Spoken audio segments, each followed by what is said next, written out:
And we're back. You're tuned in to In My Humble Opinion on 101.3 Jams. We got Miss Max, we got Sir Charles, and Razor in the building. And our guest for this segment, we're going to talk about art, Lisa Beane. Lisa, how are you? Thanks for joining us. Hi, thank you for having me. I'm doing pretty good. How are you guys doing? Doing well, thank you. Thanks for joining us. Absolutely blessed to have you with us today, Lisa. And so for those that don't know, Lisa Beane is an international artist. Exhibit is on display right now at the Jefferson Heritage Center here in Charlottesville. And that exhibit is called Karma. And Lisa, for those who don't know you, haven't seen the exhibit yet, just give us a quick background about, before we dig into Karma, let us know about Lisa Beane so those know the type of artist that you are and what got you started. Well, I've been painting all my life, actually, and I went to Syracuse University for advertising design, but then I decided to just out of that and go into painting, back into painting.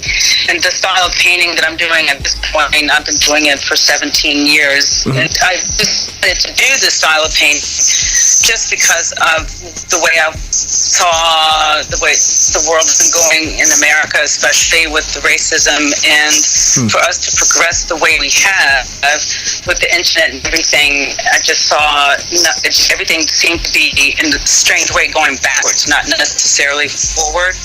And in some areas it became very stagnant, where people were holding on to past beliefs and not going forward, understanding that it's one world. So that's really how I started doing the style of paintings that I do. There's a lot of, I guess you would say it's social commentary. Absolutely. But it's more than that. And the idea was to get people to start thinking and realizing that we're all the same. No one's better. No one's worse. We're just all the same. Now, that's okay, thank you. Now, saying that, Karma, which is on exhibit right now at the Jefferson until January 13th, the reception of it at first, when you first started it and kicked it off, was it predominantly black audience or white audience? You know, was it the normal, art exhibit audience, or were you trying to bring in a new audience? Actually, that's a good question for my answers, but I would, to make it simple, number one, the karma, idea of karma, that came because I couldn't figure out how to take everything that I was reaching back in the past and using the truth of the past and putting it in the future, but at the same time, I wanted people to understand, what you do, it comes back to you, whether it's generations that sort of go forward and your family pays for it later. Even if you're not on the planet, it always comes back to you somehow. And while you're on the planet, it comes back to you. It's to expand the audience. Being in Germany, I've spent since 2015, they embrace my work with less shock than people do here, and they understand the karma. And sort of like in the painting, I don't know if you remember with Robert E. Lee, that was done so that people realize we're all connected and we come from the ape family. And so our behavior, if we are treating one another so cruel with insensitivity and trying to say we are not all the same, that we're separate, black, white, or whatever, that's not true. And so the karma is everything that's happened in the U.S. is now coming around biting the U.S. in the ass, because it's like you didn't want to believe that what happened during slavery was wrong. Not only was it wrong, the fact that you carried this attitude and this attitude of white privilege, it just doesn't work. There's no reality to it for anyone, not even for the people who are fighting to hang on to it. So the karma is basically bringing all of that around. Then you'll see the three monkeys: hear no evil, speak no evil, see no evil.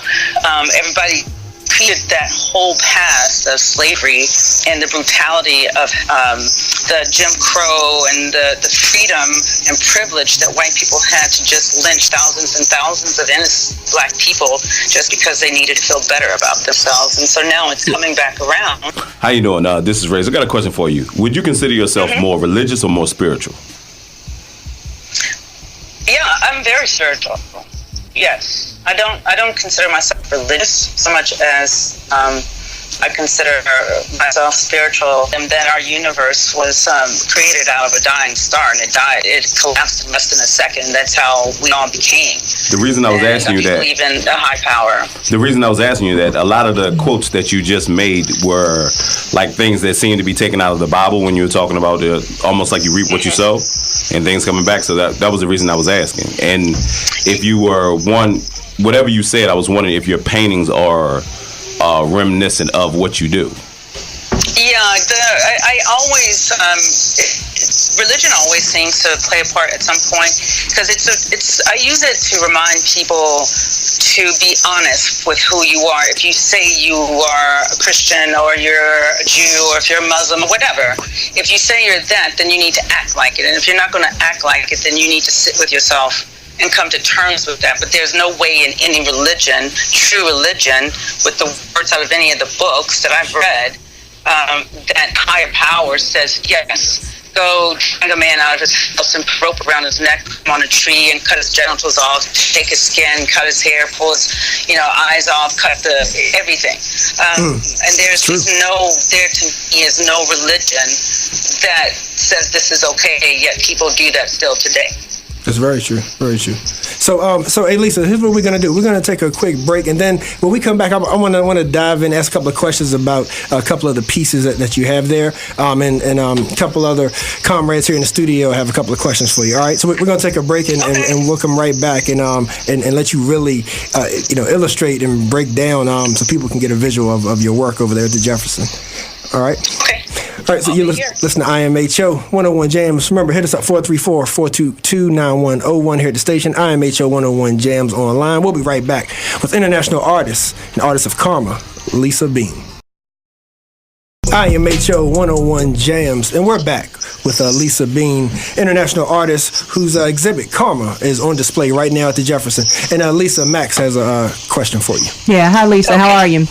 So, got a quick question for you. I hear you saying that religion was used in a manipulative way to exploit people when it comes to our history, and that you can't find anything religious-wise to support any of the treatment that people of color have endured. But my question is this: with you saying that you're a religious person, and I would imagine, and tell me if I'm projecting onto you, that your work was inspired by religion, then what would you say to people who say, you are also using religion to race bait or continue to support division with people? Well, first, I don't consider myself a religious person because it's not that I'm following a religion. And then I just want to make that clear. As far as using religion, I use religion to get people to look at themselves. When a person says, "Oh, I'm a Christian," then how can you stand under a tree, excuse me, and watch a person hanging and thinking with a very happy heart that this is something that your God would want? And this is the main reason why I use religion, so that people can look at themselves. Not religion itself, but look at themselves. Okay, all right. And Aaron has something for you as well. Hey, Lisa, fan, saw a couple of your pieces. I'm going to actually ask you a art question, but it seems like everything's kind of going to go back to what your original points are. I grew up in New York, so we had a huge art scene there, as I'm sure you're familiar with. My parents had a lot of Romare Bearden hanging up, Jacob Lawrence, all those wonderful pieces. But if you remember, and I think you'll probably understand, there was a time to where you could actually see a lot of those pieces in major places, where it's anything where you saw a television show like The Cosby Show or in different places. I guess my question for you is maybe it hasn't gone away, but what has happened to black art in the mainstream and culturally, and how come we're not seeing as many artists such as yourselves or other artists the way it was in the late 80s, early 90s being in the mainstream again? Yeah, it's a good question. And actually, there was an article on Huffington Post, and I think it was Huffington Post, and they were asking that question, like what happened to all of the black artists. And they had pointed out that most people, especially black Americans, can't even name one black artist. I don't know what happened, and it's baffling to me. Now, big collectors will collect older artists that have existed, but today it's very difficult to see who the black artists are. And for me, I had a 7-year sabbatical with my art. Before that, my art was up there, and it was on MTV and different black magazines. But and now coming back to my painting, it's people are looking at it again. But it is interesting that it's almost like a struggle to get people to see the work and acknowledge and understand, yes, this is a black artist who is expressing the black experience. But also, my work isn't just expressing the black experience, and maybe that can get confusing for people sometimes, because it's not just the black experience, it's the human experience. Right. And because we are all human beings, black men especially, I feel suffer the most in America. And it's not because I'm black, I'm mixed like everybody else, yet black men have to walk in fear, and therefore in my work, that's one of the things I also try to get that point across, and it does surprise me that it's not talked about more in a positive way. It's more like, run from that, especially in white America, run from this idea that black men are suffering for reasons that are horrible and that are they're an illusion in people's minds. But these paintings, I really can't figure out why people. I don't know why.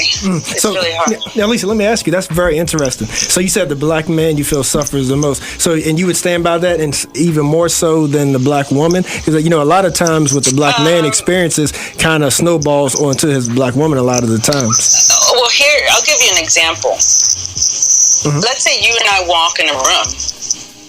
They're going to talk to me before you.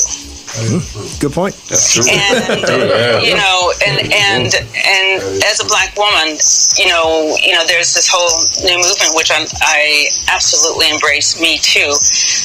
Black women have suffered terribly with sexual harassment, and we do suffer when it comes to jobs, but so do black men as far as jobs. But women, we suffer with the sexual harassment, and I think in a way that people can't even comprehend, not even white women. They suffer from sexual harassment, but not the way we do as black women. But men get stopped by police officers.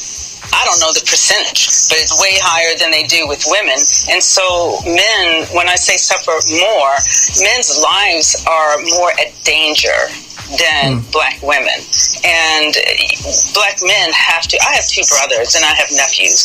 And everyone, as a woman, I don't carry the paranoia that I know my black male brothers and friends and cousins carry. It's a different paranoia. Yeah, it is. And I also know I can walk into a store completely different than a black man. So I'm not taking away the suffering that we black women have experienced. Yet this is something that is very important that people do acknowledge, because I can't imagine, and many days cry, because I can't imagine my nephews walking out and having to put on their armor so that No one's going to attack them. And it happened to my nephew. He was attacked sitting at a party because he's black. Wow. So Lisa, how about we paint that verbal picture so people know what to expect and why they should get down to the Jefferson. How about you highlight some of the ones that you would want people to know about? Maybe couple of your favorites. I know one that I would like to hear you give me the origins of is the one, May I Touch It. The one title, May I Touch It. Yeah. Oh, I love that one. Yeah. May I Touch It. It's 2 panels, and the first panel, it's very pretty with flowers, and I tend to use very pretty colors, and I'll use flowers, things of that nature. And the colors draw you in, but this piece, even from a distance, it already hits you like, oh, and you see this white couple and the woman, and you can tell they're not poor, and that's also a misconception of people. They think that the people in the South who used to do all these lynchings, they were just poor white redneck people, when they weren't. And it was supported by very wealthy people. And so instead of showing the stereotype, I decided to show the support. And so you have the white man, and he's very happy, and then there's this woman, and she's dressed very fine, and there is a black face, and then you have the rope, and inside of the rope is the black face, and then I put my hair, so I cut my hair and attached my hair to his head, since they used to take, that's to represent the souvenirs that they would take. So that's your real hair? I'm sorry? That's your real hair? That's my hair, yeah. And so the idea, and the reason I want my hair there, because it's real. This is not just a painting. This is something that's real that people want it. And so she says, may I touch it? She sees this man as a thing. Because there's no way you could do the things that they used to do and say, okay, it's okay. It's okay if it's a human being. So they have to see these human beings as things. And then on the other side, it's talking about how I thought all of these ideas had changed, but they still are in love with their, I can't quote it 100%, but it's like their heritage, privileged heritage, something. I don't have it in front of me, but yeah. And so those letters are white. They're blocks, and so the reason why they are the blocks, they're the blocks that we use as children to learn and play, and the idea is showing this is a learned behavior. And then I paint it all white, and then it's dirty, and it's dirty because what their white minds thought was okay, these are dirty, evil thoughts and actions. Right. Gotcha. Yeah. So were there any other?